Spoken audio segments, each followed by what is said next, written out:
Alright, let's get the show on the road. So, for those of you that don't know, I am Frost of Flipside Tactics, also Dota 101, and various other guides for Dota 2.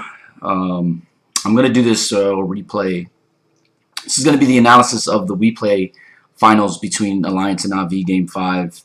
I'm doing this mainly because, after TI 3, everybody would, the whole Dota scene was abuzz because of the last game, and that was arguably the best Dota game ever played. And there was a lot of chatter, there was a lot of chirping, constant back and forths about what Navi should have done, what Navi could have done.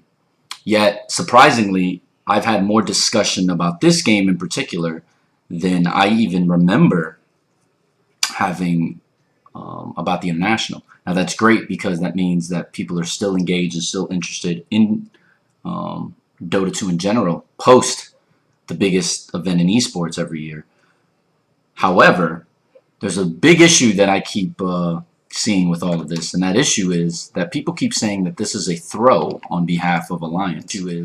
And I think that that is arguably one of the most ridiculous comments I think that can be made about this entire game. I think it's unfair that ever since EG coined that phrase, that now every time you lose or every time a lead is blown, that it isn't just a byproduct of the other players or the game in general or strategy. It's simply you threw the game. So because of that, and because I don't want to continue to have this conversation 50 million times, I'd rather just make one video, one analysis like I have done before on the Dota 101 series. If those of you are unaware of it, I suggest you check it out. However, I'm going to do a replay analysis of this game in particular to hopefully shed some light on why this was not an Alliance throw. This was simply Navi playing an amazing game. So coming out of the draft, you can see that Alliance has a crazy, greedy triple core strategy. Now, I'm hoping that people understand what a tri-core is. If you don't, a tri-core strategy is basically 3 semi-carries or later game heroes on the same team, which means that you're giving up an early game advantage to the other team. But you're doing that in hopes that the game will go long enough and you'll do well enough in the mid game or just hold long enough that your hero's natural tendencies to carry in the later game will ultimately persevere. And this is what happened, or this was Alliance basic core strategy here. So what Alliance did coming out of this draft, if you look at it, actually I'm going to go a little bit back and retreat. And we're going to just, so you see what's going on here. This is what I think is most important about this, Navi's 5th pick. Now we're going to go through the replay and allow it to stop. There you go, right here. So looking at this draft, you can easily say, and this is something I've heard, that Alliance was outpicked and all that other stuff, which I think is completely incorrect. So Navi has a very aggressive Chen Balinar core strategy, the first 3 picks, right? So the offlane Clockwork is going to be the playmaker for them, as Funnick normally is. However, you see that this is pretty much all in the early game, because Balinar, if not successful in 6.78 in the first or second night, it's a loss. In this 6.79 meta, if he's not successful in the first night, oh man, good luck, because he no longer has a level 6, level 7, level 8 nighttime. It actually comes much earlier and ends much earlier, so he doesn't get the ball rolling. In 6.78, the big thing about Balinar, even though he was rarely played, was when you saw him played, you want to get to level 11 much faster. And on 6.78 you can. In this 6.79, it's more risky because you get the nighttime earlier, which in essence means that if not successful the first nighttime, you're going to get level 11 later. And Balinar doesn't scale very well into the late game anyway. Now, the Medusa pick, very interesting pickup, because Medusa can theoretically out-carry in the ultra late game, 60 minutes and above, against a Gyro and a Lone Druid, even maybe with the addition of a Dragon Knight, if the items, if she's 6-slotted and, has a Divine Rapier. However, will you have racks up at that time is the question. If you have 2 or more racks up, you're pretty much going to win the game.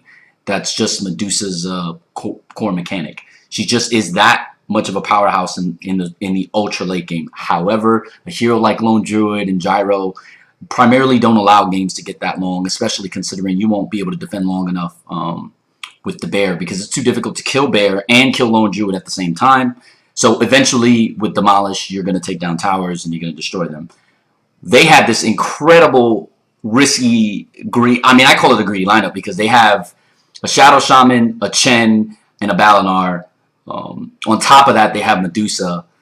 So looking at the draft, Na'Vi is going all in early game. They have Shadow Shaman, who is great because of the early Hex, and his ultimate is physical damage. It requires somebody to be focusing them down in order to no longer do that damage. So you can't just BKB and think you're safe. You're still going to be pressured there. It's easy to push with, takes towers, does a lot of damage, can help you with Roshan. Medusa's ultimate, the new change, is very strong. Even with BKBs, you can still be turned to stone. So obviously you see that this lineup is basically going to try to punish and abuse the early game of Alliance, and all Alliance want to do is hold. And this is the common strategy and theme. Na'Vi has individually skilled or individual characters that require high skill in order to perform this strategy.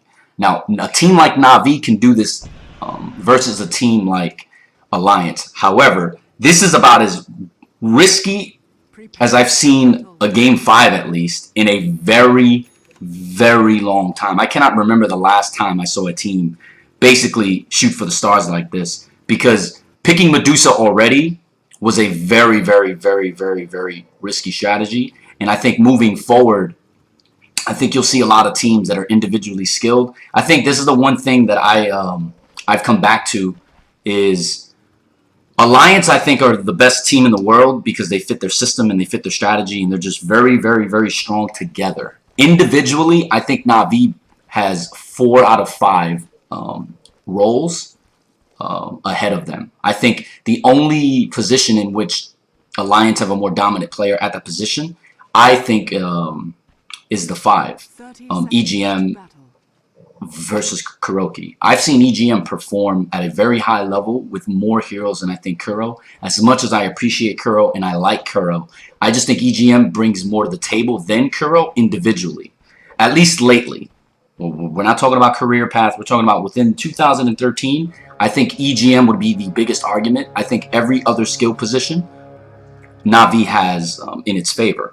And picking a lineup like this highlights the fact that this is how confident they are in doing so, because this was a very, very, very precise strategy that they had to run. Dendi had to go off. They had to slow down Admiral Bulldog, who earlier beat them basically single-handedly with an early Radiance. I believe that was game 3. And then they just had to delay Loda enough. And unfortunately for Loda, Loda isn't as good as Havos in farming under pressure, which you'll see here in this lane. All Alliance have to do at this point is not lose their solo lane, right? Admiral Bulldog is not going to get an early Midas because Na'Vi will be inherently creating a lot of a distraction. Because, I mean, just look at the damage that they're taking at this point, or look at the damage Admiral Bulldog's taking, and it's 55 seconds into the game. Already going through tangos. Let's see his CS. Does he even have any? No, he doesn't have any. It's 2 waves in, and he doesn't have a single CS. This is the common motif that's going to happen. His Midas is going to be delayed. In this lane, for those of you that aren't familiar with this sort of stuff, this 2-1-2 strategy or 2-2-1 strategies, when your safe lane is going up against 2 heroes now, especially Lone Druid, who's very squishy early, you need levels. You want to get to level 11 as fast as you can. You want to have your full bear. You want to have a full rabid. You want to make sure that you're a pushing factor by the 15-minute mark. You want to take as many towers as you can uncontested. I'll be a split pushing or winning team fights beforehand, because in this lane he's clearly not going to be able to farm. However, he's going to be able to farm well enough ultimately, especially when the bear gets entangled, to push out a 9, 10, 11-minute Midas instead of a typical safe lane carry, especially with support, will normally get a 5-6 minute Midas. So you have to check this out. Now, this was a pretty cute idea by Na'Vi to try to catch them here. So we're emphasizing this correctly. Loda is in a 2+1 setup. So he's being supported by EGM, who is all the way up here, but he's being supported by EGM and the jungler. So Navi's safe lane is being contested with the +1 with an additional hero. Obviously, Adam Bulldog is being contested with the +1 with an additional hero. So this is a very interesting development here. Now, obviously, we see what's going to happen. Now, I don't think this is a major impact into the game because Loda's still farming. So everybody can say, hey, well, you know, they gave up first blood to Funnick. Okay, great. But Loda is still free farming and getting experience. He's going to be level 3 soon. So the trade-off is, yeah, I died, but they didn't get any experience for that whole wave. They got the experience. They split the experience of a hero, and Loda got full experience and full gold at that time. So it's negligible. The first blood is as negligible as it can get because of all the benefits that were acquired from the other heroes, especially Enchantress. Enchantress cleared a camp. Now Bull is already level 2. So if you look at the levels, you'll see that the tri-lane is still level 1. Both Puppy and Funnick are level 1. So it's trading off the first blood. I guess, is it worth it? In my opinion, yes, because of the additional levels and everything else you got in the meantime. Just because EGM was out of position. Admiral Bulldog, still, no, like, he has 5 last hits in 2 minutes, which is not a, you know, it's not a problem for him because he's a good enough player to make it up, especially on a hero like Lone Druid. But this is normally not what he's used to. And this was something that Na'Vi wanted to do. Na'Vi, and then here's what I thought was the biggest thing right there. Now, let me emphasize how important this is. He lost a bear 2 minutes and 30 seconds in. Forget the gold, forget everything else that just happened. He has now 3 minutes of no bear. If this one dies, and if it gets weakened, he has to send it back to the well, which traveling at 340 move speed is around, 40 seconds or so. 30 seconds, 40 seconds. That's a big deal right now. That is a huge deal. I can't emphasize enough how important that is. And why? Because of a little bit of an error. Because the bear is sitting here, taking damage from Medusa. Shadow Shaman comes with the hold, and then they just burst it down. Amber Bulldog did not have to be this aggressive here. Again, you want to be passive. I don't want to tell people that you can't be aggressive against 2 heroes, especially when you're getting the level advantages that he's getting. Because despite the fact that they're tied up in levels, eventually he's going to outlast them. No matter how many unless they're denying every single creep in the world, he's just not. They're just not going to be able to suppress his levels as much as they would want to because of the fact that they're splitting experience and he's not splitting any experience. So let's just put this in perspective here. He's going to get his levels. He's going to get his if he stays alive. However, things like this are a problem because you cannot be losing the bear needlessly. That, unfortunately, was, I think, the beginning of the end for him. And I think he would even agree to this because the fact is, losing that bear is crucial. And losing the bear the way he lost it, I think would be very disappointing for him, especially considering that was about as unneeded a loss of a bear as there was. He definitely could have done something about that. There was absolutely no reason to lose the bear in that position. And it definitely hurt him because look what's happening now. So that means he still can't really get aggressive now at all. He can't put any pressure. He can't do anything because the bear's going to constantly eat pressure. And what is he going to do? He can't summon another one. He has to wait. And if Lone Druid doesn't have his bear, he's basically going to be non-existent in the lane. He can be pressured out. He can be killed. He no longer can get the freedom of being able to have the bear absorb damage for him. And I think that was very important. Now, I haven't really shined in the mid game, or in the mid lane, excuse me, because the truth is, both these heroes are played very similarly. So, both these heroes will use their abilities to farm creep early, especially a hero like Dragon Knight, right? So he's basically a more buffed up version of Magnus in every way. So he spams Flame Breath to get CS in the same way that Shockwave would be used by Magnus. Although instead of having Skewer, he has a stun. And on top of a stun, he also has his passive, which gives him armor and free sustain.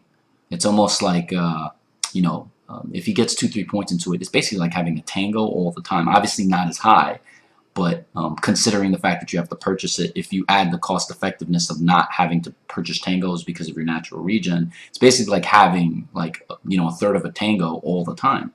And I think that makes him far superior to Magnus in the laning phase, in middle lane. So Balinar, although he can, spam Void to Needless End because it's very cheap and it's very powerful, it doesn't exactly mean he's going to dominate the DK. The DK can still get what he wants, and there's really nothing he can do about it because of the bottle crowing aspect and because of the fact that until nighttime, I think DK does a little bit better with runes because I like his animation a little bit more, and I think he also hits a little bit harder, if I'm not correct. No, he does not. Does not hit a little bit harder. So now, here comes the first nighttime. Here comes Dendi now with the haste rune, which, by picking this hero, it's go time. I mean, there's just no other way to put it. Balinar used to be able to, heavily emphasize, if not the first night, the second night, by not actually skilling his ultimate in the past.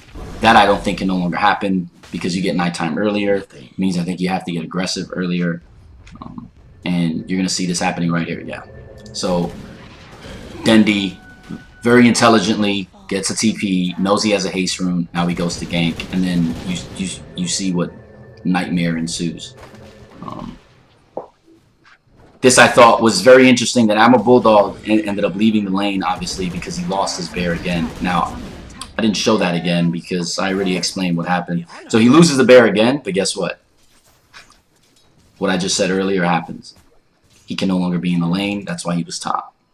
Now, there's no point for me to emphasize it anymore, considering we've already discussed the pitfalls, if that does occur, and it did occur. So now moving forward, Navi's in a great spot, right? They got the spot they wanted. They got a kill on Balinar in the first night. They suppressed Lone Druid, who basically made their lives miserable in a previous game. S4 is not having the time of his life either. He's 23-6, but I believe, yeah, exactly. But I believe Dendi should be on par, if not ahead, and he is. He has way more denies. So, looking at this, Navi is already getting the start that they wanted. Could it have been better? Absolutely. It probably could have been a little bit more cleaner. Yet, it doesn't really matter because their strategy has afforded them, if I'm not mistaken, they should be ahead pretty significantly at this point. Yeah, so it's close to a 1,500 gold advantage in 5 minutes. Now that is pretty significant. And it's closing in on 1,000 XP advantage. That is very significant because that's about a level ahead in every role at this point in the game. If they reach the 1,000. So, Funnick, unfortunately, I believe he does get picked off here. Yeah. Where are you going? Unfortunate that happens. Yet, looking at the two, or the fact that Lone Druid is still pretty behind as well, I think being in the safe lane as clockwork, but being contested with 3 heroes, I don't think he's as behind as theoretically I think Alliance would want. And then look at this fight here. Dendi obviously catches him out of position. Medusa ultimate allows them to leave. So that's a 4-on-2 that was just squandered. Now look at the... Now we got to pay attention to this little fact. The fact that, look how many heroes are here. But then look at the failure that just occurred. The 2 most important heroes for Na'Vi that if they went down would have been absolutely catastrophic for them at this moment in the game, stayed alive. And all of these heroes are now idly wasting time. Meanwhile, Kuro can still farm up here, which he more than likely did. Puppy is still getting experience here. That's huge. Because again, Alliance is expecting their team to be able to persevere long enough to get into the middle and the late stages of the game. Oh, Havos getting a kill there is very bad. But the truth is, if Alliance cannot get steamrolling by getting experience in other lanes, getting farm in other lanes, when are they going to achieve that mission? I'm not exactly sure. Dendi just mans up here, goes straight for the throat. Funnick is moving forward, he's pressuring. Kuro slightly out of position. He goes up. He obviously was going to grab and hold, hoping that they can get a kill. Instead, what ended up happening was when the Venomancer came in, an obvious scale. That's just that's an unfortunate turn of events for Na'Vi.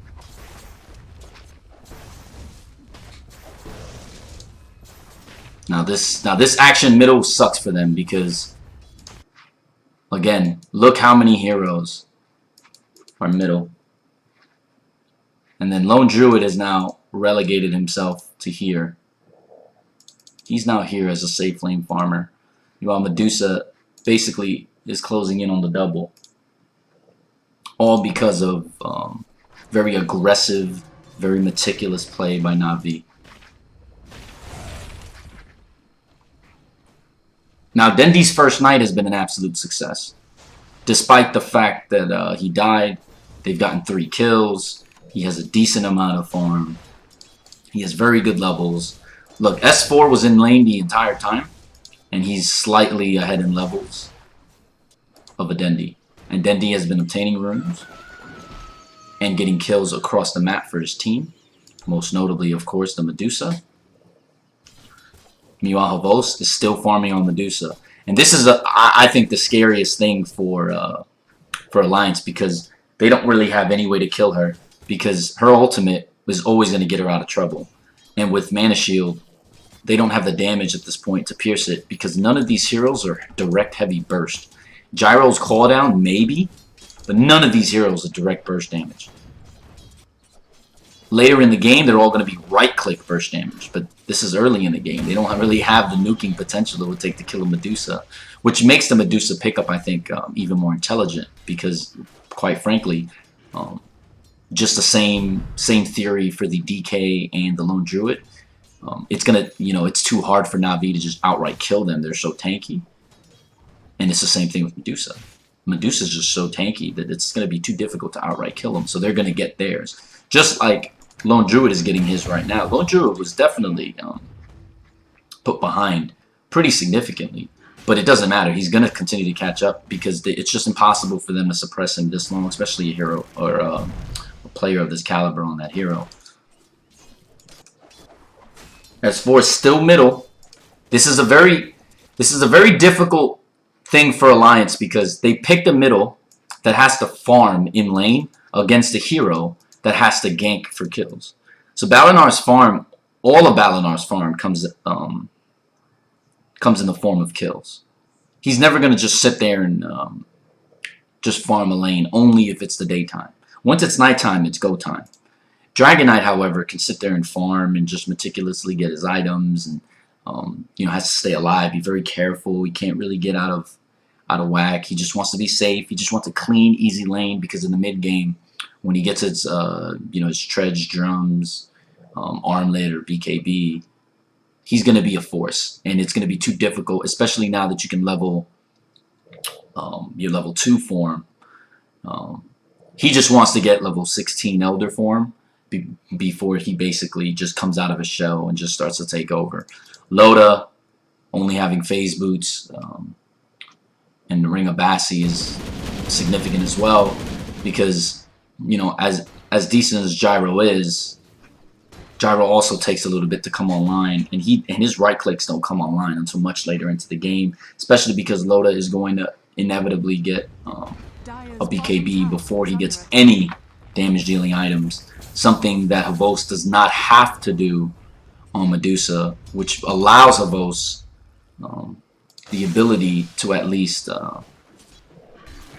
right click with much more fervor than the Gyro. And then here comes the Shadow Shaman push. I mean, Lone Druid is doing a really good job of protecting of the tower here. Oh, and here comes Dendi once again. Nighttime. What are you gonna do? Loda intelligently TP's out. That is a very big difference between professionals and public players. Notice how there's always TPs being used, and professional players always know when to TP to escape, when not to TP to escape.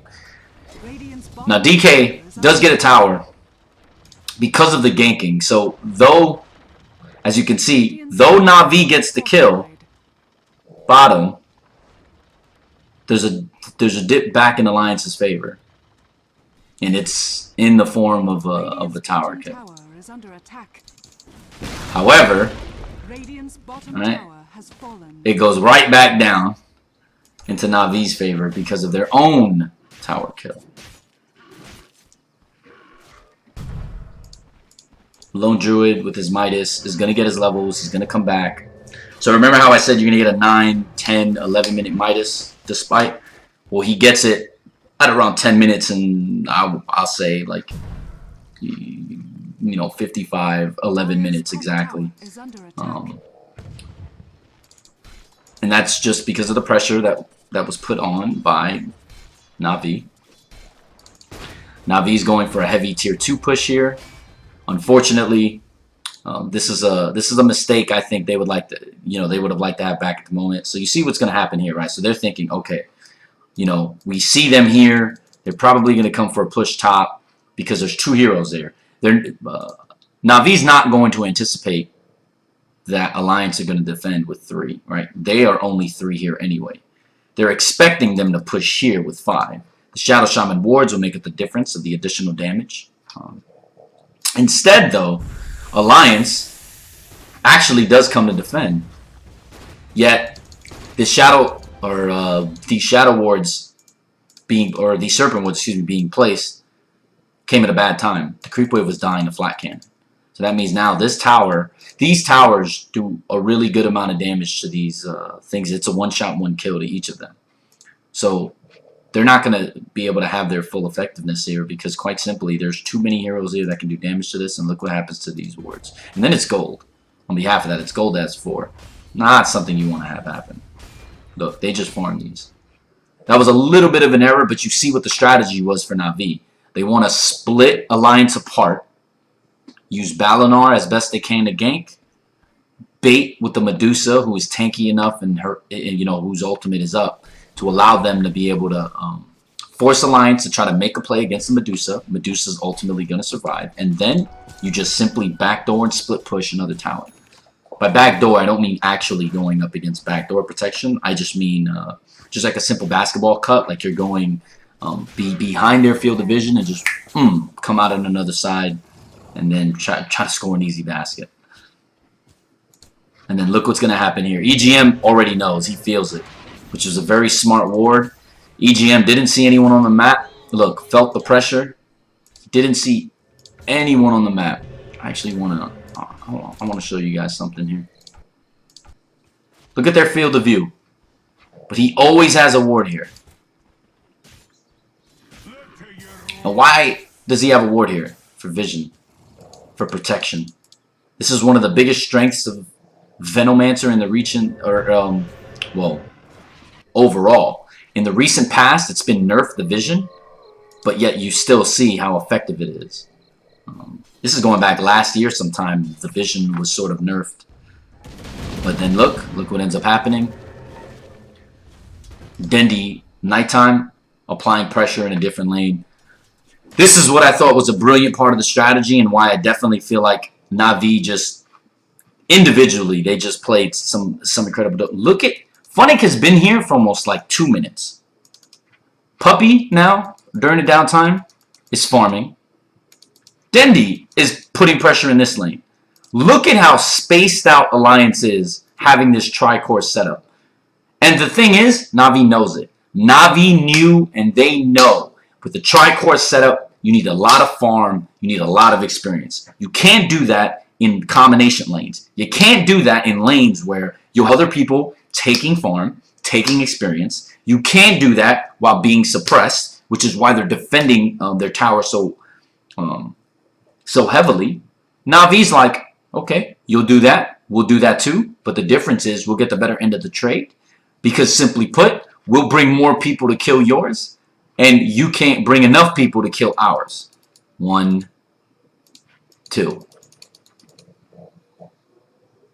It just can't happen. Unfortunately for Alliance, Alliance does not have the manpower nor the heroes to effectively kill Dendi unless they have, a crazy miraculous entangle. Because quite frankly, they have 2 stuns only. They have DK's Dragon Tail, they have Magic Missile. Magic Missile, I do not consider a reliable stun because of the amount of time it takes to actually hit. Dragon Tail has to be used with Dragon Form in order to be able to catch someone and abuse them for being out of position. So what are they going to do? How are they going to catch up to these heroes? How are they going to do anything? How are they going to kill them? They're not. And that is part of Navi's plan, is we'll space you out, we'll kill you more efficiently than you can kill us, and then once we do that, we take towers. Back to DTS-style Dota. For those of you that don't know, that was a team prior to Navi in Dota 1, where a lot of these players played or played together and all that good jazz. Now they're going to get an easy Roshan. Why do they get this Roshan? Map control. Because of the same things that we were discussing earlier. Navi is all over the map in their jungle, around the sides. Just look. Alliance is on their side of the map. Alliance barely ever crosses the river. He's on the river. He's not even crossing the river. He can't go there. He knows it. Map control awards you, and the dire advantage, obviously, the right and the ability to then do what? Take Roshans. You play the game, Rat Dota in 6.78 was played that way because of the simple fact that you wanted to be able to secure Roshans and be able to punish teams for being out of position. But even if you don't have the split pushing lineup that's still heavy, you still want map control so that you can secure Roshan and destroy the enemy jungle. You want to farm the enemy jungle so that they can't farm in their own jungle. Look what happens here. Loda's clearly out of position. Well, why is Loda out of position? Look at all the information Loda has at his disposal. Loda doesn't know what's going on. Loda sees them at Roshan. I'm going to farm here. Loda then, after Roshan, is probably like, okay. After this wave, I'm out. I'm going to kill this wave as fast as I can. I got to get out of here. He doesn't see shit. Look. They smoked in the Rosh pit.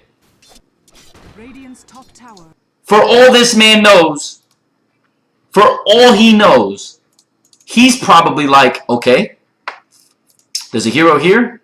There's a hero here. There were some here. Knowing that the team that they have is very squishy and very weak, where's the physical DPS coming? I think Roshan did a number to them. I can almost guarantee you that they TP'd out. This team must have TP'd back to base because it's Balinar and it's like Shadow Shaman and a Chen. The Chen Creeper here, no, he doesn't even see the Chen Creep. So he's like, the Chen Creep must have tanked it. They must have died. And then and then Dendi or somebody must have been able to do this or been able to tank Roshan. They probably low. They TP'd out. This is probably what's going on in his mind. Look at the information available. Clockwork is normally the first hero you look for to be away in most games. If Clockwork is no longer in a lane and not visible, expect him to go kill somebody. However, that's not what happened here. Because of Balinar, Balinar now became the most aggressive. But if you really put it in perspective, who is going to tank that Roshan? The wards can't tank Roshan. And Chen Creep may have died before the damage. Navi, to his mind, can't do enough damage to kill Roshan that quickly. After this wave, I'm out. And look where he's going. He's going back. Uh-oh. Oh, boy. Game's hard. Oh, boy. Boom. it'll be easy to really critique Loda for being out of position. However, if you really put everything together, he was out of position, but you could easily understand why he was out of position and where his thinking was. If Clockwork isn't available, how the hell are they gonna kill me? Now, Dendi, now look at the split here. Oh, I'm sorry. Look at the split here. 3 heroes against the 1.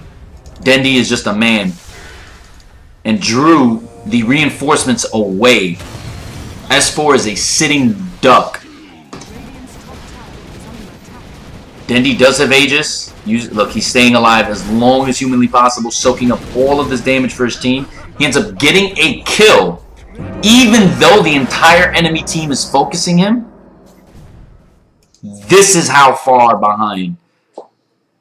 3K in XP, 4,000 gold. Alliance are. Where's the damage coming from? There is still nothing on Bulldog at 15 minutes. Chantress doesn't have anything but Impetus, really, but doesn't have the mana to consistently cast it.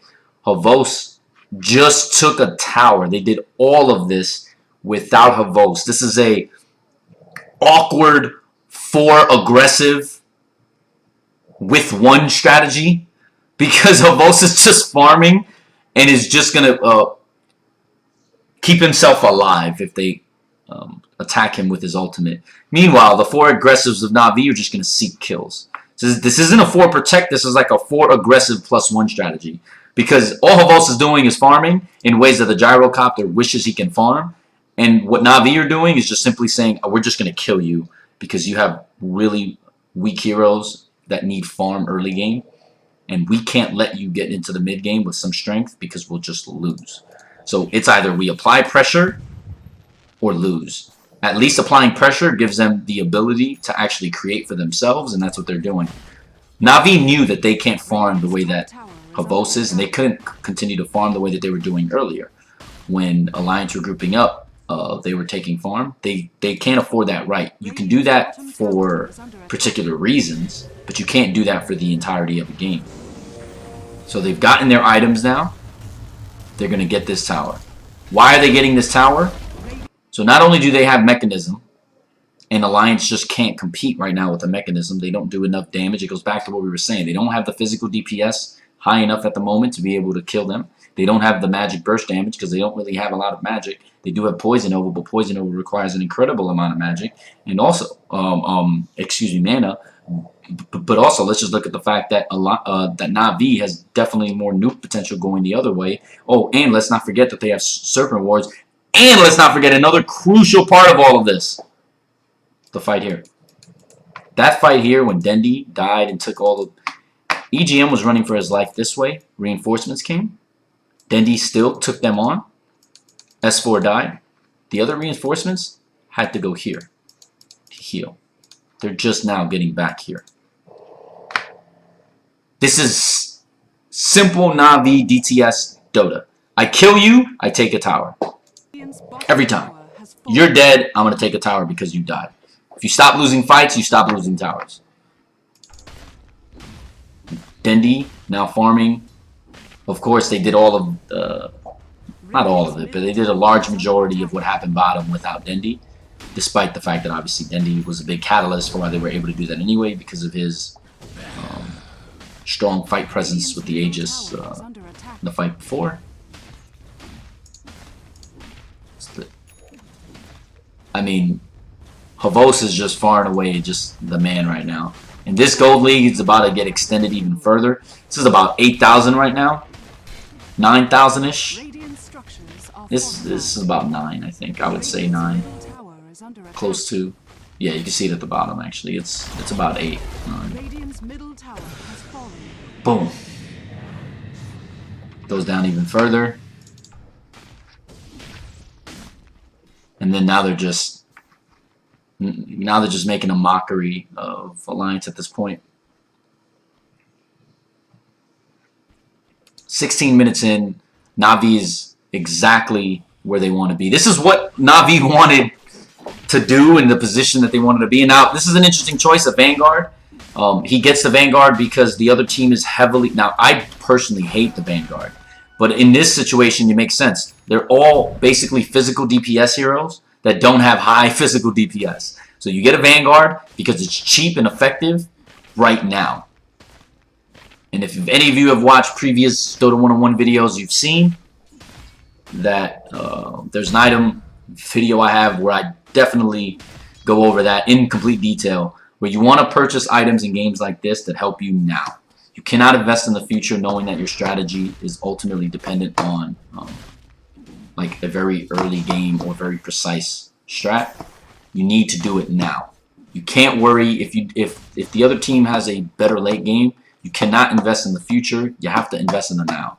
This is what Dendy did, and I actually thought that made a huge impact for him in his tankiness because it made him even more dangerous even at daytime, because of the fact that Void is such a crazy skill. He can spam that in fights, and that's heavy nuke damage to the Enchantress and the Veno, who currently don't have a way to heal other than Enchantress. They don't have a mechanism. I mean, Ake, as great as he is still struggling to find the mechanism. Na'Vi now is just going to continue to apply pressure, but in the meantime, they're still grabbing farm, doing what they need to do. Now the Blink Dagger. The Blink Dagger choice. There's many other items that could have been purchased here. There is Force Staff for cooldowns, Dragon Tails, and Entangles. There's Yule Scepter for the Bear, which will make Lone Druid obsolete for a little bit. You can kill, or DK in Dragon form. You can create a quick 4v5 for something. Enchantress, damage, whomever. Yules may have been a decent pickup. You could go Necro Book from here to make sure that you can scale sort of into the later game a little bit more, with the Mauler being just a beast. Instead, they go Blink Dagger. But why do they go Blink Dagger? Kuro goes Blink Dagger to set up hexes on other heroes. They have 2 BKB heroes. If you can blink hex one of those BKB heroes, trap them, or hold them, even if you die. If that hero dies before popping BKB or gets to around 300-400 health with a BKB, what is that hero going to do? They have to go back to base. That's a decent trade for your, off lane support. Your +1 support in the off lane. So this is a positional item that that he's probably going to use to create for his team more advantageous positions, which allow them obviously to take more towers after kills, because Na'Vi Dota. Meanwhile, guess who is still farming? Havos. Havos has the freedom and the flexibility because of the inherent strengths of Medusa with the shield and the ultimate to just avoid being ganked without stuns. This is what I think was the biggest issue with Alliance's lineup, is the lack of stuns coming from supports or core heroes. This tri-core, although seemingly impressive in 6.78, a lot of Rat Dota wins with this sort of lineup. It's not gonna be as well if you can't get the tri-lane to be powerful and to abuse the other team. In fact, the tri-lane almost did nothing because Clockwork and Puppy still got what they wanted out of that lane. They got levels. You put a farm, Clockwork is farm dependent. Don't misunderstand what I'm saying. But Clockwork can still make do with less. He's just a very strong hero. Gyro cannot make do with less. So he needs that farm. So the trade-off is you're going to give a Gyro who's still going to need an additional 10 or 15 minutes after the laning phase to become a force, a free lane. But at the same time, Gyro cannot kill. He doesn't have the kill potential for those two, for the Chen or the Clockwork without help from his team. And his team consisted of a Venomancer and an Enchantress. An Enchantress whom isn't as good in the jungle as a Chen. And that just caused major problems. Enchantress scaled better into the late game than obviously Chen. And again, it goes back to highlight the fact that they wanted a later game type of lineup. They wanted to sustain through the early and mid game and just naturally win in the late game by default because of the strength of their heroes. It's not panning out the way that they expected it to, because look at the farm. At 20 minutes, FaZe BKB. At 20 minutes, Treads, an Ogre Club. I'm not even going to consider the half drums here. With a bottle. On Druid. With a Midas. Where's the bear? Let's look at this bear. Midas, Radiance. 21-minute Radiance. Goes back to what I was saying about him as a Druid player. That's a fantastic job considering the position. Most people can't get a 21-minute Radiance with free farm. This is a professional that gets it under crazy, crazy pressure. This is why he's considered the strongest lone Druid player in the world, and why I believe he is the strongest lone Druid player in the world, because of things like this. He still has 100 and something CS at 22 minutes, despite having nothing but pressure. They're baiting the Bulldog here. Na'Vi does not care. Na'Vi quite simply do not give a hoot. Look at the vision on the map. He's trying to see where they are. They're not defending the tier 2. Can we get a Roshan here? Roshan's not up. So let's go back to farming. Look, there was someone farming here on the map. Here. Just TP'd out. It was Salvos. Someone was just here. Oh, and Clockwork. Going man. Forces the BKB. The Cogs. Well plays Cogs. Chen, being as annoying as Chen is, sends him back. And then, look at this. Unreal or what? Medusa forces him in retreat mode. And guess what? The blink by Kuro, the trap. What are they going to do? Like, in response to all these alliance through notions, what do you expect them to do? Let's take a look at this one more time. Slow this down. They're baiting Rosh here. Chench creeps in there for one reason. Roshan. They have to go check Rosh.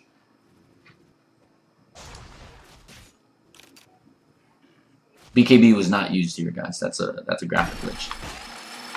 Funnick comes here, grabs him, traps his team. This is as narrow a position as Alliance could have gotten themselves into. Funnick is just going to take this. He's going to take this like a champ. Chen is going to be annoying and send him back. Puppy sends him back and saves him. And guess what he can do now? He can TP back into the fight after healing. Havos does this. Ultimates. Look at all of them turn around and retreat. All of them are beginning to turn. And once they turn, this highlights the blink pickup. Because look where he's coming from. Look where Kuro's coming from. Like, old man Kuro, how'd you end up over here? I have no idea. But let's see what you do. He comes in here. Oh, man. Blinks. Traps. Ether Shock. Dodges the Gale. Hexes EGM. Holds Loda. He's going to die. But was that not an incredible 4 or 5 seconds of play? And then Clockwork comes back. What is Alliance going to do? Then he's going to be sent back. What's Alliance going to do? What can Alliance do at this point? They just lost another fight. Just lost another fight. After that fight, let's look at the experience. Close to 10,000. Look at the experience. 11,000. What are you going to do? Radiant's middle tower is under This was just a a very well executed strategy. They picked a bunch of really aggressive, really risky heroes that needed to be played a certain way, and they played it that certain way. There's literally nothing Alliance can do at this point. Alliance picks a really good engagement in here. They trap the Havos, they trap Dendi. Havos is going to die. Dendi does not die, but that was a really risky play. So Alliance get one back. They get the Medusa, which is pretty good, right? How big was the streak? Let's see how big the streak was. 5 kills. It's a pretty decent amount of gold. It's a pretty decent kill streak stop. What are Alliance going to have to do? They're going to have to take their second tower. So they're going to try to take the second tower. Meanwhile, these are still up to be farmed. Buy the Medusa when ready. Clockwork. A lot of players don't do this. I gotta emphasize this. A lot of times when people are pushing towers, Clockworks don't actually use cogs on the towers. Let me explain why you want to do that. For those of you players that don't play Clockwork like this, you have to. The damage of the this normally prevents and knocks back the creep, which preserves the life points here. It allows you guys maybe 3 to 5 seconds to be able to chain these down without taking any damage here. And if these players hit the tower then aggroes them. This is something I don't see from a lot of people that I would like to see more of. Look, as you see, Gyro hits it, the tower hits him in the face. Now look, now they're defending. Atos, Radabawi, which was another good pickup, by the way. I love the Atos here by Clockwork over the Blade Mail. He doesn't have the like the hit points, and they have the BKB heroes that he needs to attack anyway, so it's the Blade Mail's useless. Look at this fight. Medusa ultimate again. They're gonna have to back up out of this fight though. They can't stay here and just fight this.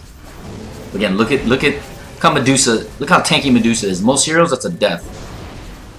But because Medusa's had the ability to freeform, and because Medusa's had the ability to do all these things, it doesn't really matter, because ultimately what ends up happening is just the fact that Medusa gets what she wants. Alliance, unfortunately, hang around a little too long. And again, what are Alliance going to do? They need a hold. At this point, Alliance can't really do anything. But they also shouldn't fret. Because look at the time, guys. It is 26 minutes into the game. Another 10 minutes, they're going to be in a position where they're just going to naturally be able to compete. Because they're going to be naturally stronger. And Avosa's 16. Once DK gets 16, oh man. I mean, he's level 12. Once he gets 16, once Druid gets 16 bear form, once Gyro gets 1 damage dealing item, you're looking at an entirely different game. All they have to do is hold. They have the Radiance, and what does Alliance or Na'Vi not have? Can anybody answer that question? That is $1 million question. Actually, no, that's not. What is the Weplay Championship? Like $20,000 or something was this game? That's a $20,000 question. What is it that they have, though, that they don't have going up against the Radiance Bear? They don't have any BKB heroes, which means that they're always going to take that damage, and they're going to be withered away, and top that off with Poison Nova at level 2. Oh boy, if this is 37 minutes into the game right now, you think Puppy's going to be 0-0 when that happens? You think Kuroki's going to be able to make those plays when that happens? You think Funnick's going to be able to survive when that happens? You think Dendi's going to be able to survive with that Vanguard when that happens? Nope.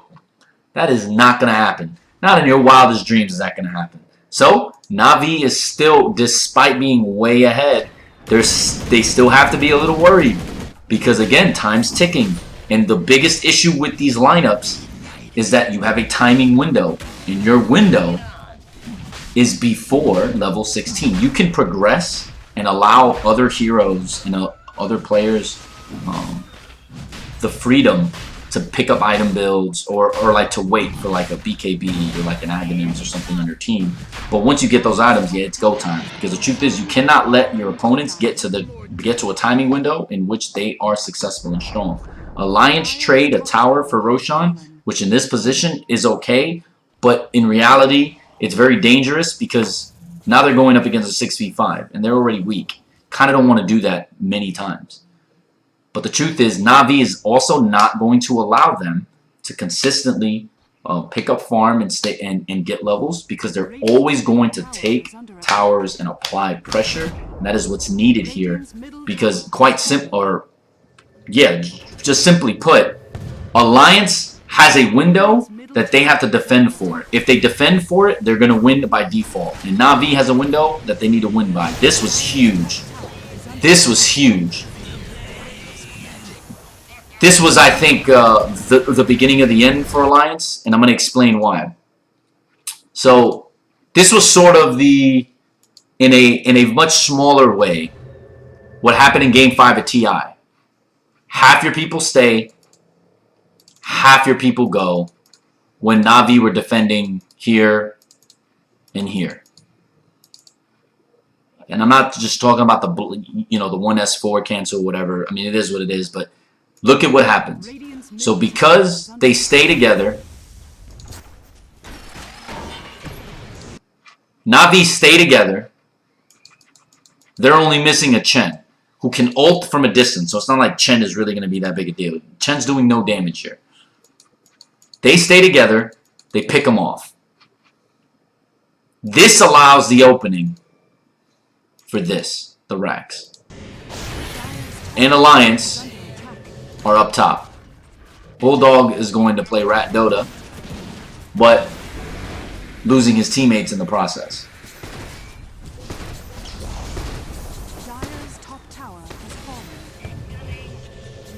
Now Bulldog comes back. You got the Hex, and then look at the position again. We're going to watch this again after the fight.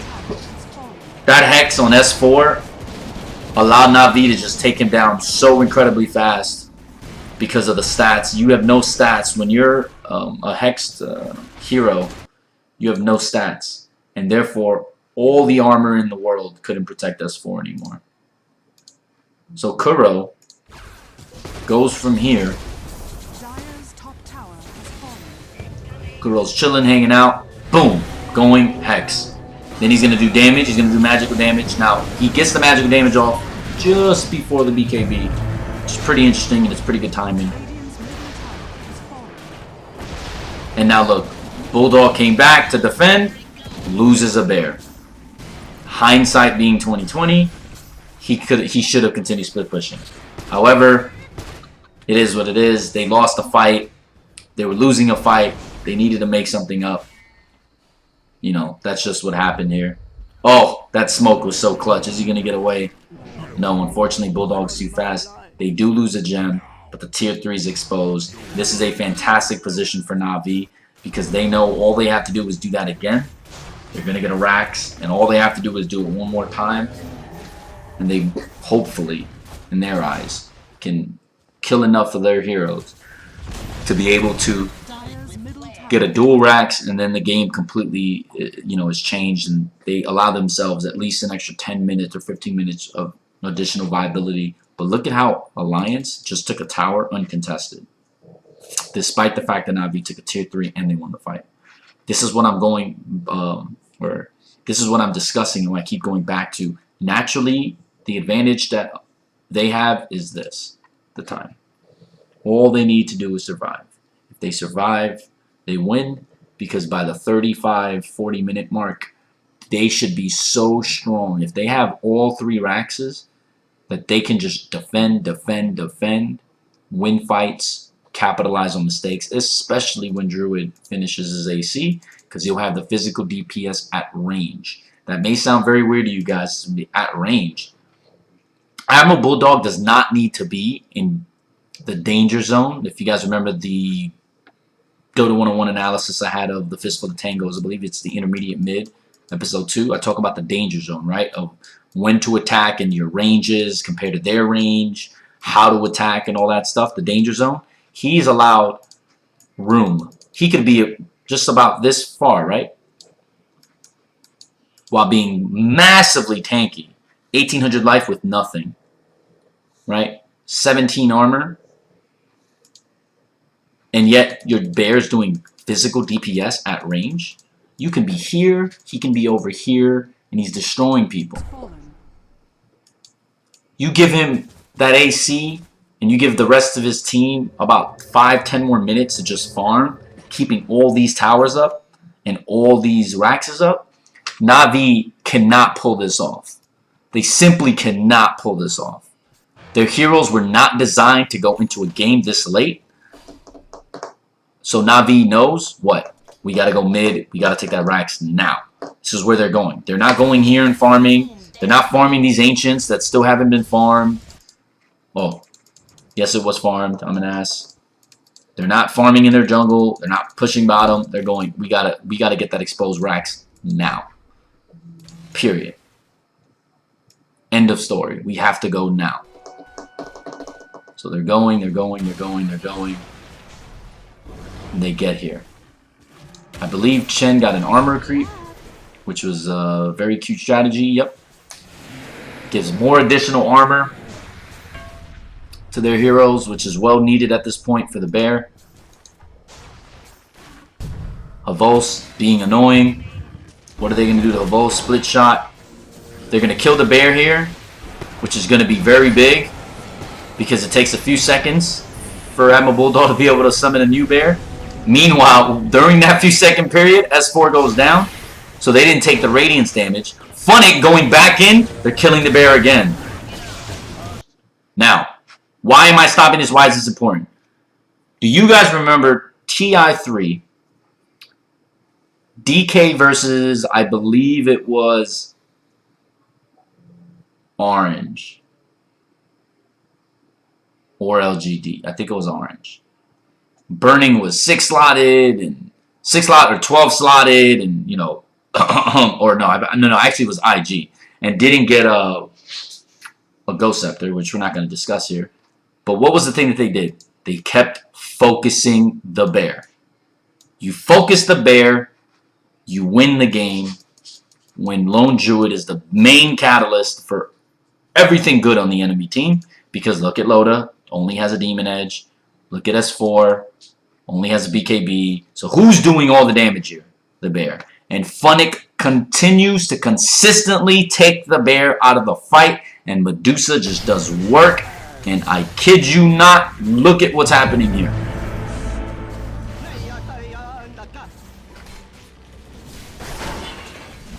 This is just a clinic. Medusa now is going to take this Rax.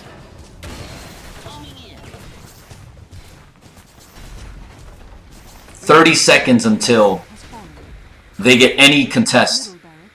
And guess where they're going? They're going for the next one. That was as bad a turn of events for Alliance as could have happened. They lost that fight so badly that basically 2 Raxes were taken because of it. And the truth is it Admiral Bulldog's fault? The bear was out of position? No. I think it's a highlight of how well Funnick played. Now, people kept saying that this was a throw by Alliance. But I hope I'm proving that this was quite the contrary. This was just Na'Vi playing some of their best Dota when it mattered. Just like Game 5 of the International, despite, you know, some of the worst catastrophic Murphy's Law events that I think could have ever taken place. They played a great Game 5. They just had a 2, 3 minute, 4 minute period of just some and it cost them. Alliance just had a 30-second period of everything that could go wrong went wrong for them, and I don't think it was a byproduct of failure on anybody's part from Alliance. I just think it was Na'Vi playing a very, very, very good game.